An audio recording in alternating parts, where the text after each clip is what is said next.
ओम शांति। 23 दिसंबर 2022 बाबा के आज के महावाक्य हैं। बाबा समझाते, मीठे बच्चे, याद में बैठते समय आंखें खोलकर बैठो, क्योंकि तुम्हें खाते पीते चलते फिरते बाप की याद में रहना है। तो बाबा अभी कितना अटेंशन खिंचवा रहे हैं कि हम बच्चों को बाबा को निहारते हुए, देखते हुए बाबा से चिट चैट करनी है, बाबा से योग लगाना है। प्रश्न है, भगवान को ढूंढने के लिए मनुष्य दर दर धक्के क्यों खाते हैं? कारण बाबा समझाते, क्योंकि मनुष्यों ने भगवान को सर्वव्यापी कह बहुत धक्के खिलाए हैं। सर्वव्यापी है तो कहाँ से मिलेगा? फिर कह देते हैं परमात्मा तो नाम रूप से न्यारा है। जब नाम रूप से ही न्यारा है तो मिलेगा फिर कैसे, और ढूंढेंगे किसको? तो मिलेगा कैसे, क्योंकि नाम रूप से ही न्यारा कह दिया है, और कहते किसको ढूंढेंगे फिर? इसलिए दर दर धक्के खाते रहते हैं। तुम बच्चों का भटकना अब छूट गया। तुम निश्चय से कहते हो बाबा परम धाम से आए हैं। हम बच्चों से इन ऑर्गन्स द्वारा बात कर रहे हैं। बाकी नाम रूप से न्यारी कोई चीज़ होती नहीं। ओम शांति। मीठे मीठे बच्चे बाप की याद में बैठे हैं। ये किसने कहा और किसको?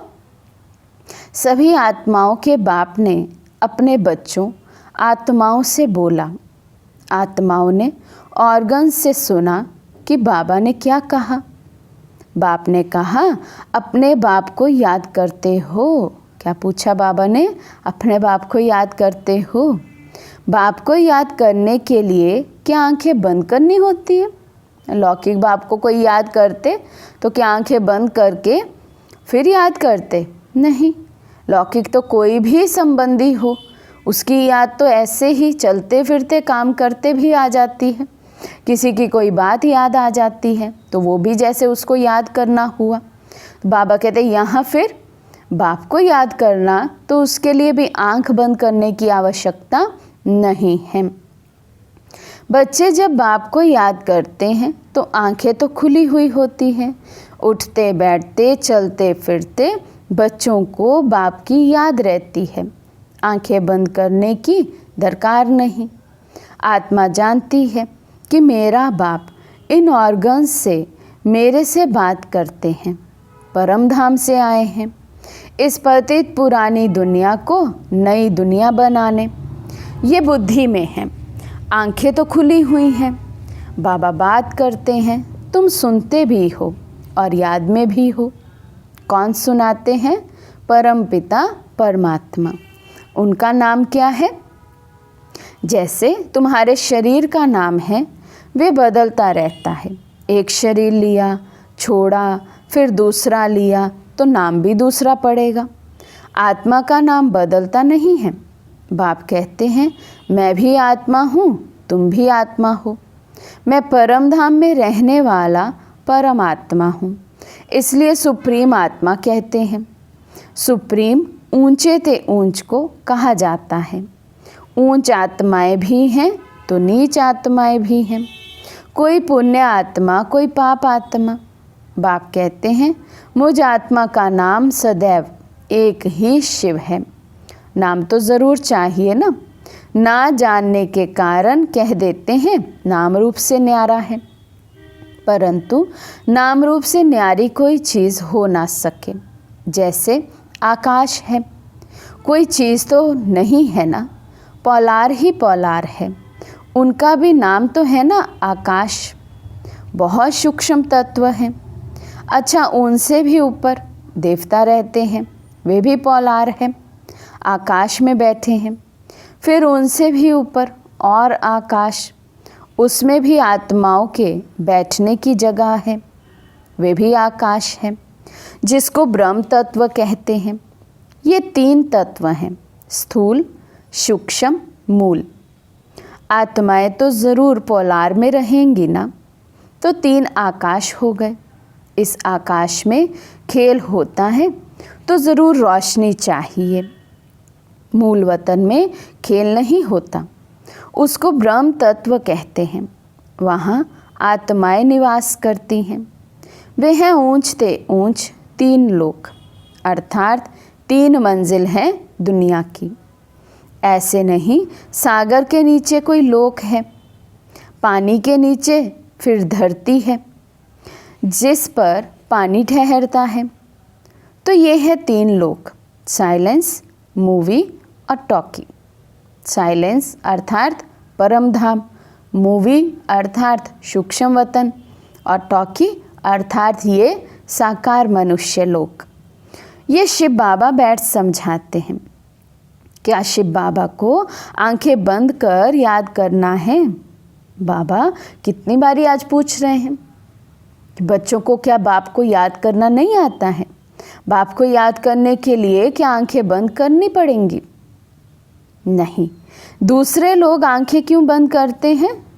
क्योंकि आंखें धोखा देती हैं। वे तो हठ से कर्म इंद्रियों को वश करते हैं और हम राजयोग से कर्म इंद्रियों को वश करते हैं। बाबा कहते हैं उनकी एकाग्रता शक्ति नहीं है उनमें, इसलिए आंख बंद करते हैं, सोचते हैं अब बाहर का कुछ नज़र नहीं आए, अंदर में ही देखें परमात्मा को।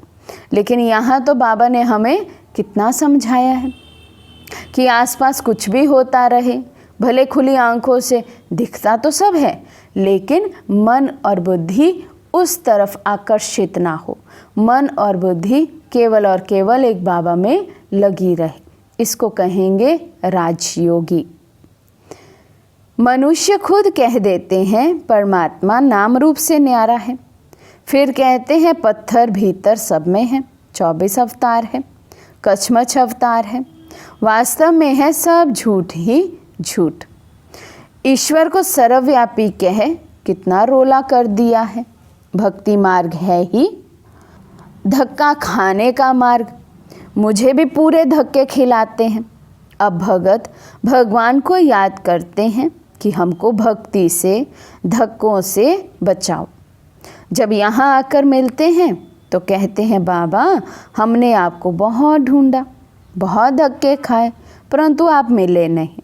अरे कब से धक्के खाए बाबा ये पता नहीं। अब बाप समझाते हैं ज्ञान से ही सद्गति होती है। मनुष्य कुंभ के मेले पर धक्के खाने जाते हैं, जहाँ भी पानी होगा वहाँ जाकर स्नान करेंगे। कुंभ अर्थात संगम असल में है आत्मा और परमात्मा का मेला, परंतु भक्ति में फिर वे सागर और पानी का मेला बना दिया है। देश देशांतर मेला लगता है, वे है पानी में स्नान करने का मेला। कई इन बातों को मानते हैं, कई नहीं भी मानते हैं। कई तो ना भक्ति को ना ज्ञान को मानते हैं। बस मनुष्य पैदा होते हैं फिर मरते हैं, नेचर ही है। अनेक मतें हैं, एक ही घर में स्त्री की मत और पुरुष की मत और हो जाती है। एक पवित्रता को मानेंगे, दूसरा नहीं मानेंगे। अभी तुमको श्रीमत मिल रही है, गाया भी हुआ है श्रीमद् भगवान उवाच। उनकी मत से ही मनुष्य से देवता बन जाते हैं। देवता धर्म अभी है नहीं, निशानियाँ चित्र हैं जिससे सिद्ध है कि आदि सनातन देवी देवता धर्म था। वे राज्य करके गए हैं। पुराने से पुरानी चीज़ है देवी देवताओं की।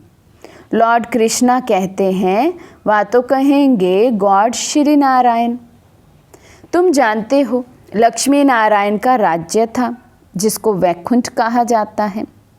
श्री कृष्ण वैकुंठ का मालिक था, सतयुग का प्रिंस था। फिर वही कृष्ण द्वापर में कैसे गया?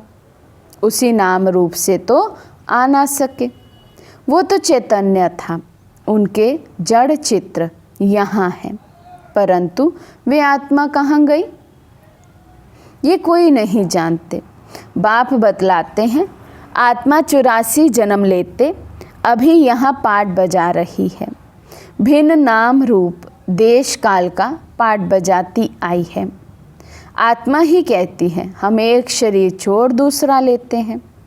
नाम, रूप, देश, काल, मित्र, संबंधी सब अलग अलग हैं, दूसरे जन्म में बदल जाएंगे। तुम जानते हो अभी हम पढ़ रहे हैं, फिर हम 100 देवी देवता बनेंगे। सूर्यवंशी में 8 जन्म लेंगे, एक शरीर छोड़ दूसरा लेंगे। वे गर्भ जेल नहीं, गर्भ महल होगा। यहाँ गर्भ जेल में बहुत सज़ा भोगते हैं, दुख होता है, तब कहते हैं बस अभी बाहर निकालो, हम फिर पाप नहीं करेंगे। परंतु बाहर माया का राज्य होने कारण फिर से पाप करने लग पड़ते हैं। वहाँ गर्भ महल में आराम से रहते हैं। तो बाप कहते हैं सब वेद शास्त्र आदि का सार मैं तुमको ही समझाता हूँ। अच्छा, बाबा कुंभ के मेले पर समझाते हैं, बहुत स्नान करने जाएंगे, बहुत भीड़ होगी। इलाहाबाद में त्रिवेणी पर मेला लगता है। अभी वे कोई संगम तो है नहीं, संगम होना चाहिए सागर और नदियों का। ये तो नदियों का संगम है, 2 नदियाँ मिलती हैं। वे फिर कह देते तीसरी नदी गुप्त है। अब गुप्त नदी कोई होती नहीं, है ही 2 नदियाँ। देखने में भी 2 आती हैं, एक का पानी सफ़ेद, एक का मैला दिखाई देता है। और तो कोई है नहीं, गंगा जमुना है, 3 नहीं है, ये भी झूठ हुआ ना। संगम भी नहीं है। कलकत्ते में सागर और ब्रह्मपुत्रा मिलती है, नाव में बैठकर उस पार जाते हैं, वहाँ मेला लगता है।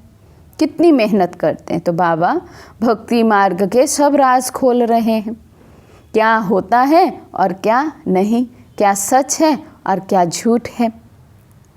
अमरनाथ पर तीर्थ यात्रा करने जाते हैं, वहाँ भी शिवलिंग की मूर्ति है, वे घर में भी रख सकते हैं, फिर वहाँ जाने की दरकार नहीं। ये भी धक्का खाना ड्रामा में नोंद है। त्रिवेणी में जाते हैं, समझते हैं वे पतित पावनी हैं। कोई कोई को ये भी मालूम नहीं नदियाँ कहाँ से आती हैं, पहाड़ से आती हैं, परंतु पानी तो सागर से आता है। बादल बरसते हैं तो ऊंचे पहाड़ होने कारण बर्फ़ जम जाती है, फिर धूप लगने कारण जब बर्फ़ गलती है तो पानी इकट्ठा होकर नदियों में आ जाता है। अब विचार करो कि पतित पावन परम पिता परमात्मा, ज्ञान का सागर व ज्ञान नदियाँ, व पानी का सागर और नदियाँ बहुत अंधकार में धक्के खाते रहते हैं। अब उनको कैसे बताएं कि ये पतित पावनी नहीं है, ये तो बरसात का पानी है। बादलों से पानी आता है, बादल फिर सागर से पानी खींचते हैं। पानी तो पतित पावन हो नहीं सकता। गाते भी हैं पतित पावन सीताराम, हे पतित पावन आओ। आत्माएं कहती हैं हे पतितों को पावन बनाने वाले बाबा रहम करो। बाप समझाते हैं ये भक्ति के धक्के खाने से कोई पावन बनते नहीं हैं। ये नदियाँ तो अनादि है ही, पानी है पीने और खेती करने के लिए, वे कैसे पावन करेगा। अभी ये तुम्हारा अंतिम जन्म है, मैं आता हूँ तुमको पावन बनाने। सतयुग पावन दुनिया थी, ये है पतित दुनिया। जो पावन थे वही 84 जन्म ले पतित बने हैं, इसलिए फिर पावन बनने के लिए बाप को बुलाते हैं। आधा कल्प से उतरती कला होती आई है। भारत सतयुग में बहुत सुखी था, पावन था, अब दुखी है क्योंकि पतित है, इसलिए पुकारते हैं ओ गॉड फादर, और फिर कह देते उनका नाम रूप है नहीं। तब पुकारते किसको हैं ये भी समझते नहीं। जैसे कहते हैं आत्मा स्टार मिसल है, चमकता है अजब सितारा। आत्मा बिल्कुल छोटी बिंदी है, टीका भी यहाँ लगाते हैं और कहते हैं भ्रिकुटी के बीच चमकता है अजब सितारा। तो इतनी छोटी सी बिंदी आत्मा में 84 जन्मों का अविनाशी पाठ नूंधा हुआ है। वे कभी मिट नहीं सकता। ये सारा नाटक इमॉर्टल है, चक्र फिरता रहता है। ऐसे नहीं सृष्टि एक जगह खड़ी है। आदि सनातन देवी देवता धर्म जो पहले था वे अब नहीं है। ज़रूर जब ना हो तब तो मैं आऊँ। मैं आकर फिर से देवी देवता धर्म की स्थापना करता हूँ तो चक्र फिरता है। हिस्ट्री ज्योग्राफी फिर रिपीट होती है। सतयुग में सूर्यवंशी राज्य था, त्रेता में चंद्रवंशी। अब फिर तुमको 84 जन्मों का पता पड़ा है। कैसे हम चढ़ती कला में आते हैं। बाप सभी बच्चों को पतित से पावन बनाने का रास्ता बताते हैं। ऐसे नहीं कहते कि आंखें बंद कर मुझे याद करो, खाते पीते चलते मुझे याद करना है। आंखें बंद कर खाना खाएंगे क्या? मक्खी अंदर चली जाए। तुम बच्चों की आत्मा जानती है कि बाबा हमको पढ़ा रहे हैं। वे कहते हैं बच्चे मुझे याद करो तो तुम पावन बनेंगे। जितना समय यात्रा में रहते हैं तो मनुष्य पवित्र रहते हैं। लौट कर आते हैं तो घर में फिर पतित बन जाते हैं। तुम्हारी है रूहानी यात्रा जो बाप कराते हैं। बाप कहते हैं तुमको अमर लोक में चलना है तो मुझे याद करो। आत्मा पवित्र होने से ही तुम उड़ सकेंगे। अंतमति से गति होगी। बाप की श्रीमत से ही सद्गति मिलती है। श्रीमत कहती है हे आत्माएं मामेकम याद करो तो खाद निकल जाए और तुम मुक्ति धाम में चले जाएंगे। फिर जीवन मुक्ति में आएंगे। इस चक्र को समझने से तुम चक्रवर्ती राजा बनेंगे। सतयुग त्रेता में तुम पावन थे। फिर बाप तो पूछेंगे ना कि तुमको पतित किसने बनाया। ये भी अभी तुम समझते हो कि जब से रावण राज्य शुरू होता है तो पतित बन पड़ते हैं। आधा कल्प के बाद पुरानी दुनिया हो जाती है। फिर तुमको सुख तो नई दुनिया में मिलना चाहिए। वे मैं ही आकर देता हूँ। हम तुमको पावन बनाते हैं, वे तुमको पतित बनाते हैं। मैं वर्षा देता हूँ, रावण श्राप देते हैं। ये है खेल। रावण तुम्हारा बड़ा दुश्मन है। उनका बुत बनाकर जलाते हैं। कभी देखा शिव का चित्र उठाकर जलाएं? नहीं, शिव तो है निराकार। राम सुख देने वाला, उनको कैसे जलाएंगे? दुख देने वाला है रावण। कहते हैं वे अनादि जलाते आते हैं। तो क्या शुरू से ही रावण राज्य था? राम राज्य हुआ ही नहीं। ये सब समझाना पड़े। रावण राज्य कब से शुरू हुआ ये किसी को पता नहीं। आधा कल्प से शुरू होता है। तुम सब द्रौपदियाँ पुकारती हो बाबा हमारी रक्षा करो। अरे तुम बोलो हमको पतित बनना ही नहीं है। हिम्मत चाहिए। नष्टो मोहा बनना है। मैं शरण तब दूंगा जब तुम नष्टो मोहा बनेंगी। मेरा तो एक शिव बाबा, दूसरा ना कोई। पति बाल बच्चे याद पड़ते रहेंगे तो वर्षा पा नहीं सकेंगी।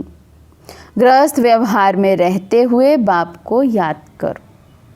अच्छा, मीठे मीठे सिके लदे बच्चों प्रति माता पिता बाप दादा का याद प्यार और गुड मॉर्निंग। रूहानी बाप की रूहानी बच्चों को नमस्ते। हम रूहानी बच्चों की रूहानी बाप दादा को दिल व जान सिकवा प्रेम से नमस्ते नमस्ते नमस्ते जी। धारणा के लिए मुख्य सार। फर्स्ट पॉइंट, श्रीमत पर सबको पावन बनाने का रास्ता बताना है। पतित पावन बाप का परिचय देने की युक्ति रचनी है। सेकंड पॉइंट, बाप से वर्षा लेने के लिए व बाप की शरण में आने के लिए पूरा पूरा नष्टो मोहा बनना है।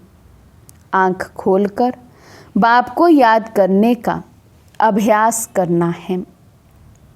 आज का वरदान है, सर्व शक्तियों को समय पर ऑर्डर प्रमाण कार्य में लगाने वाले मास्टर सर्वशक्तिमान भव।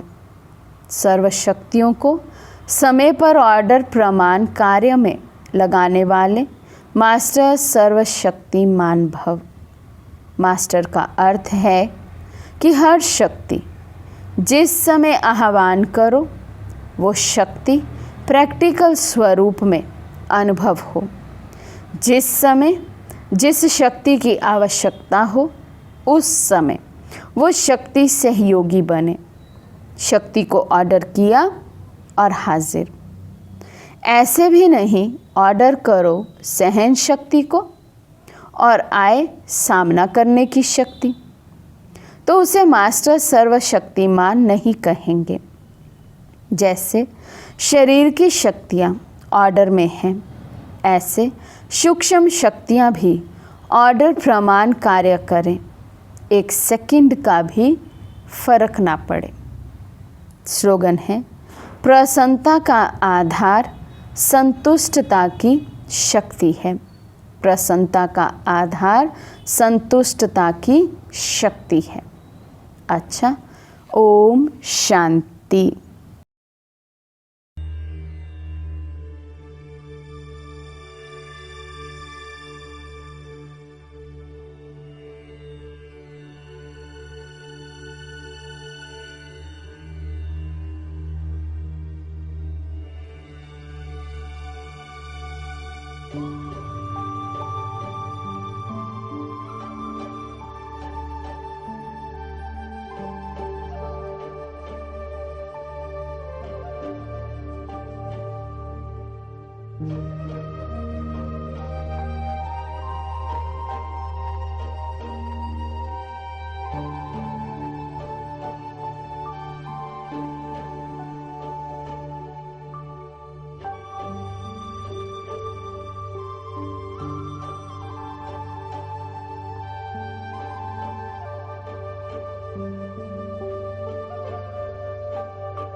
Shanti.